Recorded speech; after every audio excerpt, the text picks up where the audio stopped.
Janshakti news, जनतेसाठी जनतेसोबत। हे आहे दक्षिण सोलापूर तालुक्यातील वळसंग। इतिहासाची समृद्ध परंपरा आणि उज्ज्वल भविष्याची नवी दिशा, प्रगतशील आणि वेगाने विकसित होणारे गाव वळसंग। कुरनूर धरणाच्या सानिध्यात निसर्गरम्य वातावरणात वसलेले वळसंग सोलापूर पासून फक्त 12 ते 15 मिनिटे, अक्कलकोट पासून फक्त 12 ते 15 मिनिटे आणि रेनगर पासून केवळ 7 ते 8 मिनिटे अंतरावर सोलापूर अक्कलकोट महामार्गावरील उड्डाण पूल आणि वेगवान महामार्गाच्या थेट संपर्कात असलेले वळसंग। महामार्गावरून थेट वळसंगला सोलापूर अक्कलकोट गुलबर्गा महामार्ग, मोहोळ मंद्रुप वळसंग रिंग रूट, मुंबई पुणे हैदराबाद महामार्ग आणि सुरत चेन्नई ग्रीनफील्ड एक्सप्रेस अशा एकापेक्षा जास्त महामार्गाने वेढलेले गाव म्हणजे आपलं वळसंग।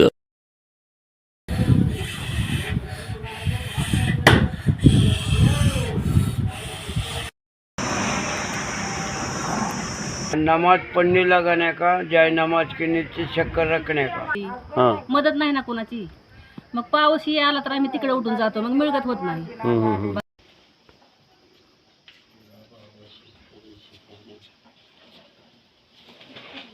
साल का था।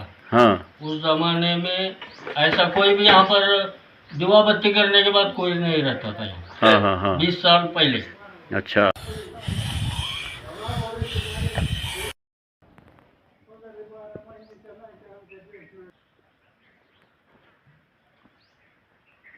काय आपलं लोक चांगलं आहे दर्ग्याचं लय महत्व लय वेगळं।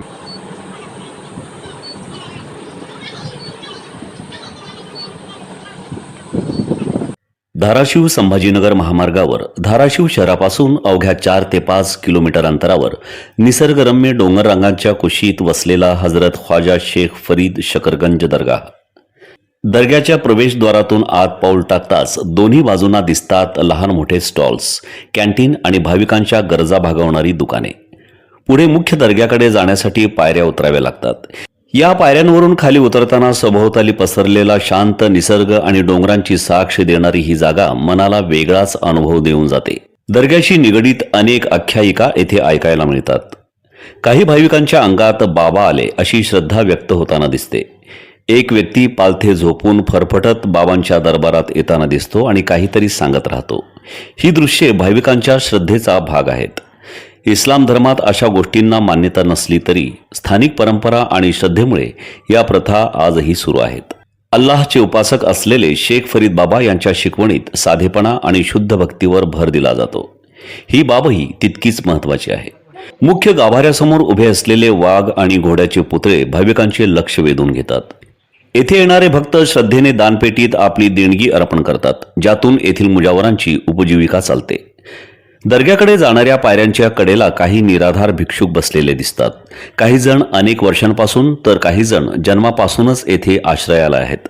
येणारे भाविक सढळ हाताने मदत करतात आणि याच आधारावर त्यांची गुजराण होते। एका निराधार महिलेने सांगितले की माझ्या मुलीचं लग्नही बाबांच्या कृपेने आणि मिळालेल्या दानधर्मातूनच झालं। मात्र या भिक्षुकांची एक वेगळी व्यथा देखील आहे। कडाक्याचे ऊन, वादळी वारे आणि पावसातही त्यांच्या डोक्यावर तेच तुटकं छप्पर। अनेक वर्षांपासून ते याच परिस्थितीत जीवन जगत आहेत। लोकप्रतिनिधी किंवा दानशूर व्यक्तींनी किमान कायमस्वरूपी निवाऱ्याची व्यवस्था करून द्यावी अशी त्यांची अपेक्षा आहे। दरवर्षी मोहरम महिन्यात येथे दरगाह शरीफचा उरूस मोठ्या उत्साहात साजरा केला जातो। 5 मोहरमला चिरागा आणि 6 मोहरमला संदल हा धार्मिक सोहळा पार पडतो। या काळात हजारो भाविक येथे उपस्थित राहतात। नवस केलेले भाविक दरगाह परिसरात चुली पेटवून धार्मिक कार्यक्रम करतात आणि आपले नवस फेडतात। त्यांच्यासाठी लाकूड, पाण्याची व्यवस्था आहे, तर भांडी, बॅरल, सतरंजा अशा वस्तू भाड्याने मिळण्याची व्यवस्थित सोय या ठिकाणी करण्यात आलेली आहे। आजही या दर्ग्यात धाराशिवसह आसपासच्या जिल्ह्यातून आणि परराज्यातून भाविक मोठ्या संख्येने येतात। श्रद्धा, परंपरा आणि मानवी जीवनातील विविध पैलू यांचा संगम अनुभवायचा असेल तर हजरत ख्वाजा शेख फरीद शकरगंज दरगाह हे ठिकाण एक वेगळाच आध्यात्मिक अनुभव देऊन जाते। शेख फरीद शकरगंज, क्या इनकी तारीख, क्या इतिहास क्या है इनका? ये दुनिया के लिए उन्होंने ईमान मांगते बैठे, अल्लाह से दुआ करे। यहाँ के नमाज पढ़ते थे, बैठते थे, वो करते थे। वो कैसा पैदा हुआ, 8-9 साल का हुआ कि उसे नमाज पढ़ने माने नाम भी शेख फरीद बाबा नाम रखे माने, और नमाज पढ़ने लगाने का, जाए नमाज के नीचे शक्कर रखने का। अच्छा। अल्लाह देता है, अल्लाह देता है। उनको ख्वाहिश थी उनकी माँ की कि मेरा बच्चा ईमान वाला मिल होना। हाँ हाँ ऐसी बात हो गई हुई। हाँ हाँ हाँ, ऐसा करते करते करते एक दिन अम्मा भी कहाँ तो भी गए, उन्होंने नमाज पढ़ते बैठे। फिर अल्लाह को भी तजुर्बा आया कि वहाँ शक्कर रखती थी, अम्मा रखती थी, माँ भी कहाँ गई, तो उनकी नमाज हुई न उठाई जाए नमाज। क्या ऐसा खड़ा शक्कर का अल्लाह ताला ने रखे उनके वजीफे में, उसमें सब अच्छा हो गया। मतलब वो शक्कर जो है तो गायब से आ गई। हाँ, गैब से आ गई। अच्छा। और जब से उनका शेख फरीद शक्करगंज नाम है, उनके करामत भी है। अल्लाह ताला उनको 12 साल उन्होंने झाड़ का पत्ता खाए घूम के। अच्छा। 12 साल एक जगह पर बैठ के वजीफा करे। फिर 12 साल नीचे मुंडी ऊपर पहुँचे। हाँ जब अल्लाह सामने हुए हो आएंगे जब मैं छोड़ूंगा कने का। हाँ हाँ हाँ फिर उन्होंने बोले अल्लाह मैं हूँ, आयूँ फरीद, ये क्या करे? नहीं, सही बताओ मुझे को। बताए उन्होंने ऐसा ऐसा। हाँ। फिर वो खोले, फिर क्या होना बोले अल्लाह ताला ने, पैसा सुना नाना कुछ न को बोले। फिर इन्हों मुझे खाली मेरे पास कोई भी दुआ करने आए, उनकी दुआ कबूल तुम ही करो।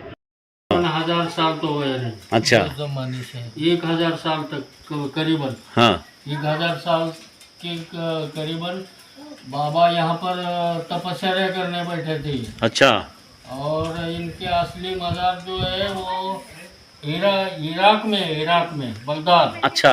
हाँ, असली मज़ार। हम्म। और यहाँ पर तपस्या करने 36 साल तपस्या की है बाबा ने शेख फरीद शक्करगंज।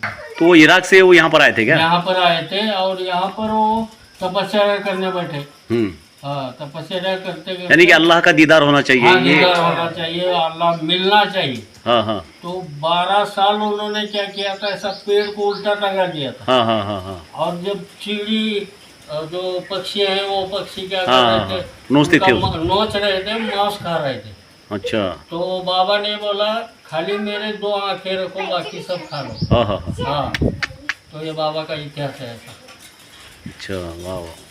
और हर जो भी आदमी आता है, जो भी अपनी मन्नत बोलता है वो पूरी होती है बाबा की। और हजारों लोग, आप देखो जुमेरात और जुम्मा 2 दिन यहाँ का बहुत जलसा बड़ा रहता है। कम से कम 200-300 बकरी कटता है यहाँ। अच्छा। और ज्यादातर लोग हिंदू समाज के आते हैं। हाँ हाँ हाँ 80%। अच्छा। हाँ, कम से कम 80% यहाँ पर जो लोग आते हैं हिंदू के आते हैं। अच्छा। फिर वो कौन सी भी जाति क्यों ना हो, लेकिन धर्म उनका हिंदू है। लेकिन हाँ कि करने वाली जात तो अल्लाह ताला की है। हाँ, ये वली जो है ये तो एक जरिया बनाया है अल्लाह हाँ, ताला ने। जरिया बना है, बराबर। इनके सामने आप दुआ करेंगे तो इनके जरिए जो है एक वसीला है ये। वसीला ही है। अच्छा। हाँ, इनके वसीले से हर तुम्हारा काम बन जाता है। अच्छा अच्छा। जो भी दिल में अपन कोई बोलेंगे मुझे नौकरी लगना, हाँ हाँ। मुझे ऐसा होना, मेरे घर में कारोबार में बरकत देना, तो इनकी रूहानी जो है अल्लाह ताला से दुआ मांगती है। दुआ मांगती है और वो उसकी दुआ कबूल होती है। की दुआ कबूल होती है। अच्छा। 20 साल पहले तकदीर वाले को मैं थोड़ा सा 18-20 साल का था। हाँ उस जमाने में ऐसा कोई भी यहाँ पर दुआ बत्ती करने के बाद कोई नहीं रहता था यहाँ। हाँ हाँ हाँ। 20 साल पहले। अच्छा। अभी रहते हैं लेकिन ऊपर रहते हैं, ऊपर रहते हैं। दरगाह में अभी तक कोई नहीं रहता है। अच्छा। और हमारा ये उसको है। कोई इज्जत नहीं करता, लेकिन फेंक देता है उठा के। ऐसा एक हमारे अब्बा ने बोला था कि यहाँ पर एक आदमी फकीर बोलो, वो फकीर सो गया था क्या होता है मुझको देखने के लिए। लेकिन जब वो सवेरा हुआ तो वो फकीर उधर के वो डोंगर में था वो। अच्छा अच्छा। यहाँ पर नहीं था वो। बोले तो उसे वहाँ पर ले जाकर सुला दी। शिव बोलते उसे, शिव। हाँ वो अम्बेजल गाँव बोल के गाँव है यहाँ पर। हाँ। वहाँ पर उसकर जाते थे बाबा। अच्छा। और वो घोड़े पर उनको लेकर, जिंदे घोड़े पर लेकर आते थे। हाँ हाँ हाँ। और वो घोड़ा क्या होता था, पसीना पसीना हो जाता था। हाँ। और जब वो घोड़ा लेकर यहाँ पर आएंगे तो मीठा खाना बनाते थे, मलिदा। हाँ। मलिदा खिलाते थे सब लोगों को। बारिश नहीं गिरती, ऐसा क्यों अकाल पड़ रहा है, तब लोगों को ऐसा खाना खिलाते थे और बाबा को वहाँ से लेकर आते थे।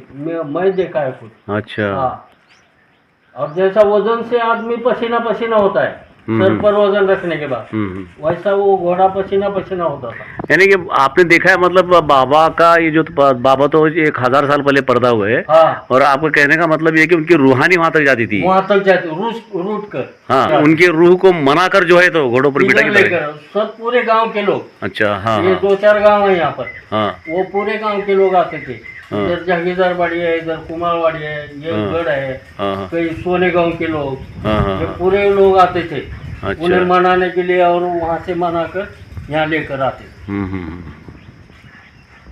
ऐसा ही उसके लिए वो घोड़े का किसी बंदे ने लाया है घोडा। माझा नवरा जेव्हा मिळाला तेव्हापासून मी पायरीत धरली. बारीक बारीक माझे लेकरं होती, 4 पोरी आणि 1 पोरगा. तेव्हापासूनच त्यांचं लग्न केले, शिक्षण थोडं केलं.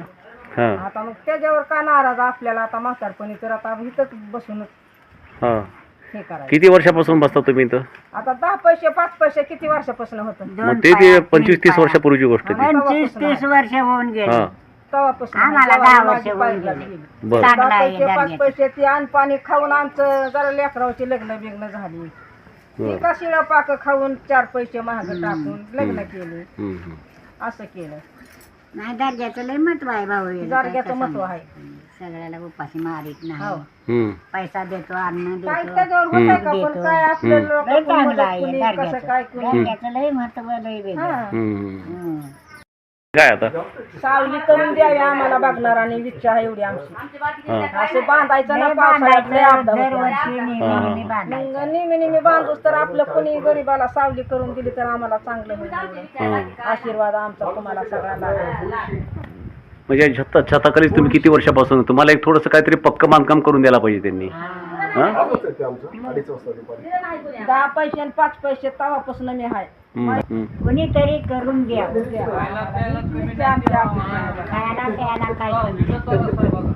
बोला बोल. हा, नाही तर खायला आम्हाला देव कमी करीत नाही, हा, हा, पोट भरून खायला मिळतंय. हा. पण ही उन्हाचं तरस व्हायला बघा, किती बरे आणायची साहेब कापडं. हा. काय तुमचं, ह्यातून पैसे ती घालून कापडे आणायचे. काय तुमचं नाव काय? वैजनाथ निवर्ती रणखा. तुमचं काका, तुमचं नाव काय? हा, हा. तुम्ही किती वर्षापासून बसता इथं? 6 वर्ष झाली. होय. तुम्ही? मला 3 वर्ष झाली बघा. बर, हे वरचं छत तुम्हाला पाहिजे है नी? माझं बच्चाला बाई बाहेरची कांबळे. हा, मी 15 वर्ष झाली तर बसते. हा, माझ्याकडे तारण काय नाही, शेतबाडी काय सुद्धा नाही. हा, मग माझी लेकरं जगाना गेल्यावर मी पायरी धरली. हा, हा, हा, लहानाची मोठी केली, लग्न इथंच बसून केली.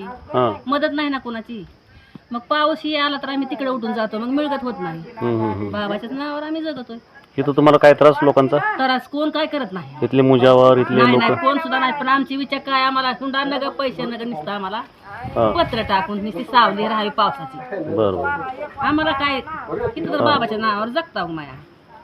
तर तुम्हा सारख्याने सहकार्य केलं तर.